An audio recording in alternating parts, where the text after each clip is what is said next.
E aí, pessoal? Hoje trago para vocês a continuação do livro. Capítulo 12. Pense grande, pense em expandir. A visão de Robert. Uma das marcas registradas de Donald Trump é a atenção que ele dá a pensar grande. Sem dúvida, ele pratica o que prega. Se você tem alguma dúvida a respeito de sua capacidade de pensar grande, tudo o que precisa fazer é ir a Nova York e contar o número de arranha-céus que levam seu nome. Tenho tido o privilégio de ouvi-lo falar sobre pensar grande, e a cada vez ele lança uma ideia nova e amplia minha maneira de pensar. Se você tiver a oportunidade de ouvi-lo falar sobre pensar grande, agarre a oportunidade. Se tiver a chance de ouvi-lo falar sobre isso uma segunda vez, não deixe a oportunidade passar. Embora meu pai rico não costumasse falar sobre pensar grande, ele nos transmitiu o conceito. Em vez disso, as palavras que ele usava frequentemente eram alavancagem e expansão. Quando ele explicava ao filho e a mim a diferença entre alavancagem e expansão, usava a franquia do McDonald's como exemplo. Ele dizia: quando Ray Kroc comprou o McDonald's dos irmãos McDonald, ele alavancou a si próprio. Quando estabeleceu a franquia do McDonald's, expandiu sua alavancagem. Quando Ray Kroc comprou a barraca de hambúrgueres, alavancou a si próprio, pois o negócio de hambúrgueres dava dinheiro com ou sem ele. E é nesse ponto que a maioria dos donos de negócios pertencentes ao quadrante para, não ampliando o seu negócio. Quando Ray Kroc desenvolveu um sistema de franquia para seu pequeno negócio, expandiu o negócio de hambúrgueres para o quadrante D. Talvez você tenha percebido que usei as palavras sistema de franquia, em que a palavra-chave é sistema. No livro Empreendedor Rico, escrito para empresários, falo extensivamente sobre o triângulo BI. Esse triângulo é o diagrama que meu pai rico usava para concentrar meu pensamento, e que faz com que eu me lembre das 8 partes que constituem um negócio. As estatísticas mostram que 9 entre 10 empresas recém-estabelecidas fecham suas portas nos primeiros 5 anos. E, entre aquelas que sobrevivem, novamente 9 entre 10 fecham as portas no 10º ano. Observe novamente a regra dos 90-10. Muitos empresários fracassam simplesmente porque uma ou mais das 8 peças do triângulo BI é fraca ou inexistente. Sempre que observo uma empresa lutando para sobreviver, uso o triângulo BI como referência analítica. Observe que a palavra produto é usada para rotular a seção menor e que a palavra missão compreende uma das seções maiores, é a base do triângulo. Isso acontece porque o produto é o elemento menos importante do triângulo BI, e a missão, o mais importante. Vezes sem conta, encontro um indivíduo que quer se tornar empresário e me diz: tenho uma ideia para um novo produto excelente. Em geral respondo perguntando: e qual é sua missão? Com muita frequência a resposta é: bem, ganhar dinheiro. Na maioria dos casos, o negócio tem poucas chances de sobrevivência. A missão é a parte mais importante da empresa. É a alma do negócio, o coração do negócio. Sem alma e sem coração, muitos empresários não conseguirão ser bem-sucedidos porque a estrada que tem pela frente é difícil. O mundo está repleto de grandes produtos que não deram certo.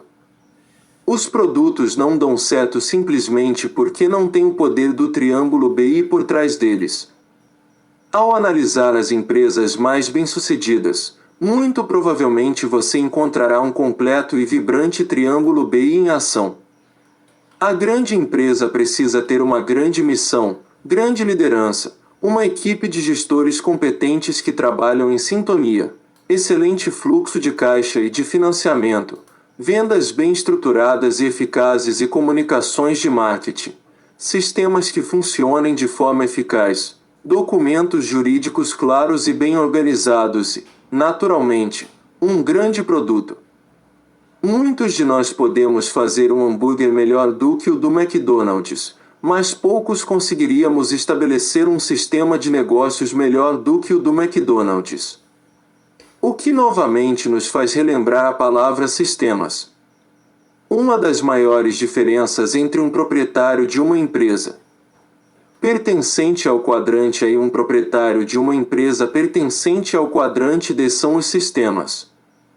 Normalmente, o proprietário de uma empresa pertencente ao quadrante A representa o sistema, razão pela qual ela não pode se expandir. A missão é a parte mais importante da empresa. É a alma, o coração do negócio. Sem alma e sem coração, muitos empresários não conseguirão ser bem-sucedidos, simplesmente porque a estrada que tem pela frente é difícil. Robert T. Kiyosaki. Muitas empresas dependem de pessoas. O McDonald's depende de sistemas, e tem sistemas bem projetados. Independentemente de sua localização, você sempre encontra a mesma qualidade no McDonald's. Mais importante ainda, seus sistemas de negócios são, em geral, operados por pessoas que têm apenas o ensino médio. E esses sistemas são bons e sólidos. Já vi muitas empresas que contam com executivos de primeira linha, pessoas extremamente instruídas e bem pagas que trabalham muito e realizam pouco. Na maioria dos casos, esse tipo de empresa concentra-se principalmente em pessoas, não no desenvolvimento de sistemas eficientes. Uma equipe com altos salários não será bem-sucedida sem sistemas eficientes. Qual é a diferença entre um empresário e um CEO? Explicando a questão da forma mais simples possível, um empresário é como um indivíduo que constrói um excelente carro de corrida. Um CEO é como o piloto do carro de corrida. Se você tiver um excelente piloto, mas um carro mal projetado, o grande CEO perderá todas as corridas. Raramente encontramos empresários que são excelentes CEOs. Donald Trump é uma dessas pessoas, da mesma forma que Bill Gates, Michael Dell e Steve Jobs. Esses homens têm capacidade de construir excelentes carros de corrida e de pilotá-los. Na Rich Dad, temos 3 CEOs e 3 construtores de carros de corrida, representados por Kim, Sharon e eu. Sharon é excelente tanto em termos de projetar carros de corrida como de pilotá-los. Kim e eu nos damos melhor pilotando-os, mas também projetamos partes dos carros. Costumo dizer que eu sou a buzina da Rich Dad, e Sharon, o motor. Eu diria, com certeza, que a Rich Dad é um empreendimento em equipe. Em resumo, conheço vários indivíduos que se tornaram muito ricos no quadrante A. Muitos são proprietários de pequenas empresas e são excelentes construtores e pilotos de pequenos negócios. Existem também pessoas nos quadrantes I que ficaram muito ricas vinculando-se a negócios no quadrante D. Por exemplo, Tiger Woods pertence ao quadrante A, e no seu caso, A significa astro, autônomo ou as, mas grande parte de sua fortuna vem de sua participação em empresas pertencentes ao quadrante D. O mesmo é válido para alguns astros do cinema. Eles pertencem ao quadrante A, mas associados a empresas do quadrante D, como a Sony ou a Warner Bros. Donald diz: pense grande, constrói prédios gigantescos e produz mega-sucessos para a televisão. Meu pai dizia que era necessário expandir, e ele queria dizer expandir da forma como o McDonald's fez. Ambas são formas de pensar grande e de expandir.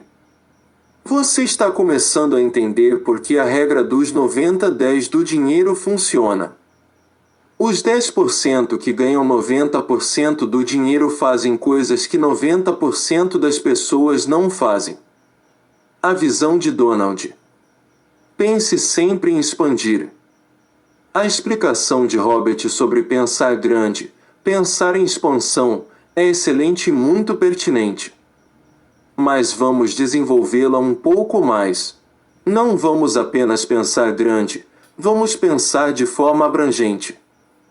Para os empresários, pensar de forma abrangente inclui enxergar o que é possível e fazer com que isso aconteça. Os empresários têm visão, e a chamam de bom senso e algo inevitável. O restante do mundo dá a isso o nome de inovação. Recentemente li, com interesse, algo sobre uma inovação que me foi atribuída.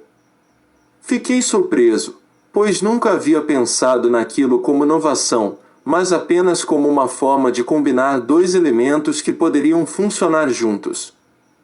Anos atrás, quando eu estava construindo o primeiro Trump International Hotel e Tower na Central Park West, o antigo Gulf Western Building, que se envolveram em algumas dificuldades, achei que talvez fosse uma boa ideia transformá-lo em um condomínio e hotel ao mesmo tempo.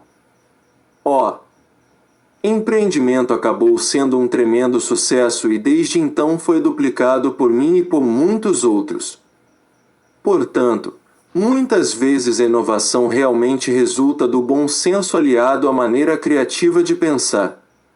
O empreendimento é criativo, mas constitui mais uma montagem inovadora do que qualquer outra coisa.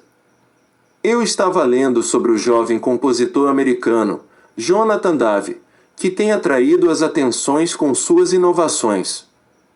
James Levine, famoso maestro do Metropolitan Opera, descobriu alguns dos trabalhos de Dave e os apresentou pela primeira vez este ano. Ocorre que Dave gosta de música do início do período renascentista, e descobriu um jeito de combiná-la à geometria fractal inventando algo novo com base em algo antigo. Sua inventividade deriva de uma colisão de influências, a mesma coisa a qual atribuo meu êxito com o conceito de combinar um hotel e uma torre.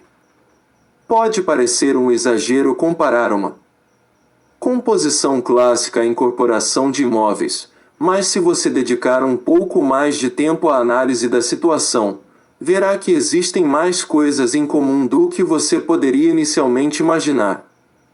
Certa vez alguém disse que minha vida assemelhasse a uma ópera. Achei que essa era uma analogia em comum, e decidi aprender mais sobre óperas. Como muitas outras coisas, a ópera originou-se na Grécia e mais tarde foi levada para Florença, sendo que a primeira ópera foi apresentada em Veneza. Considerando o nível do som em meu escritório, já que não uso interfones, às vezes é possível estabelecer uma correlação com a ópera. E como estudei os gregos, posso entender essa parte também. Portanto, imagino que quando a influência grega se entrelaçou à música que estava sendo composta no século XVII na Itália, essa forma de arte estava prestes a se tornar realidade. Algumas coisas levam séculos para evoluir. Eu continuo evoluindo, portanto, fico satisfeito com o fato de minha vida ser comparada a uma ópera, embora assistir a uma ópera seja algo que simplesmente não consigo fazer. Ainda não consigo substituir as comparações com o beisebol que utilizo em meu livro. Mas sempre acreditei que é possível respeitar alguma coisa sem ter necessariamente de abraçá-la. Beethoven foi outro compositor inovador. Deixou as pessoas completamente surpresas ao decidir acrescentar vozes à sua pesada nona sinfonia. Hoje todos conhecemos a Ode à Alegria e não conseguimos imaginar essa obra sem as vozes, mas, naquela época, a colocação de vozes foi considerada inovação. Provocou a maior sensação. Mas não aconteceu da noite para o dia. Beethoven criou trechos para essa sinfonia em 1811, que foi apresentada pela primeira vez em 1824. Essas ideias ficaram maturando por 13 anos. Eu diria que Beethoven pensou grande durante um bom tempo. Pensar sempre em expandir inclui enxergar o que é possível e fazer com que isso aconteça. Donald J. Trump. Pensar sempre em expandir é apenas outra forma de inovar. Às vezes eu me pergunto, O que mais eu poderia incluir em meu processo de raciocínio para torná-lo mais abrangente? Existe algo que eu possa acrescentar que poderia aperfeiçoar o projeto ou a ideia que está girando em minha cabeça? Muitas vezes, digo a mim mesmo que alguma coisa ainda não está absolutamente certa, pois esse raciocínio automaticamente abre a porta para que outras ideias venham à tona e se consolidem. O que não estou enxergando? O que ainda é possível fazer? Às vezes as respostas acabam gerando ideias inovadoras. Não é necessário um processo secreto, mas é um processo, e exige concentração. Recentemente, Robert, Kim e Sharon me visitaram em meu clube de golfe na Califórnia. Contei a eles outra história sobre cadeiras. Meu clube tem um belo salão de baile que dá vista para o Oceano Pacífico e para o campo de golfe número 1 da Califórnia, mas acomodava menos de 300 pessoas. Não tínhamos condições de organizar muitos eventos, como festas de casamento, porque nossa capacidade era reduzida. Por isso, a sugestão de minha equipe administrativa foi que deveríamos ampliar o prédio. Mostraram-me planos para reformar e ampliar o salão de baile que custariam milhões de dólares e exigiriam muito tempo. Teríamos de lidar com o processo de permissão e fechar as portas por vários meses durante a reforma, e perderíamos milhões de dólares em receita, além de despender milhões de dólares com a reforma. Enquanto estávamos reunidos olhando o salão de baile, observei que uma mulher estava tendo problemas para sair de sua cadeira. A cadeira era muito grande, e a mulher não conseguia afastá-la da mesa para ficar de pé. Na verdade, o salão estava repleto dessas enormes cadeiras. De repente, tive uma visão: precisávamos de cadeiras novas, de cadeiras menores. Essa ideia não só me fez economizar milhões de dólares, como também me fez ganhar dinheiro. Arrecadamos mais dinheiro vendendo as antigas cadeiras do que gastamos na compra de novas cadeiras douradas Chivari. Agora temos condições de acomodar mais de 440 pessoas confortavelmente, e aumentamos o número dos grandes eventos que organizamos, bem como a receita que arrecadamos. Não foi necessária nenhuma ampliação do prédio, e nossas atividades não precisaram ser interrompidas. Assim, transformei em lucro algo que poderia ter me custado milhões. Esse é o primeiro passo para se alcançar o status de visionário: enxergar alguma coisa e saber que ela pode ser diferente ou melhor. Conforme disse antes, aprenda suas lições a partir do maior número possível de fontes. Pense e aprenda de forma abrangente. Não é dispendioso, e poderá lhe proporcionar grandes retornos. Sua visão. Pense de forma criativa e depois alavanque essa criatividade. Você se sente confortável no mundo em que vive? Tente imaginar a expansão de seu mundo, incluindo nele novas aventuras, novos amigos e novos lugares. À medida que você se expõe a novas experiências, gera novas ideias. Você vê novos problemas para os quais poderá encontrar soluções. E descobrirá como usar essas soluções para ajudar muitas outras pessoas. Isso tudo deriva da expansão de seu mundo e de sua visão. Pense e viva de forma mais abrangente. Colocando de lado qualquer receio ou risco, o que você imagina? Qual é a área de sua vida em relação à qual você poderia pensar de forma mais abrangente? Mencione essa forma abrangente de pensar. O que você pretende fazer a respeito?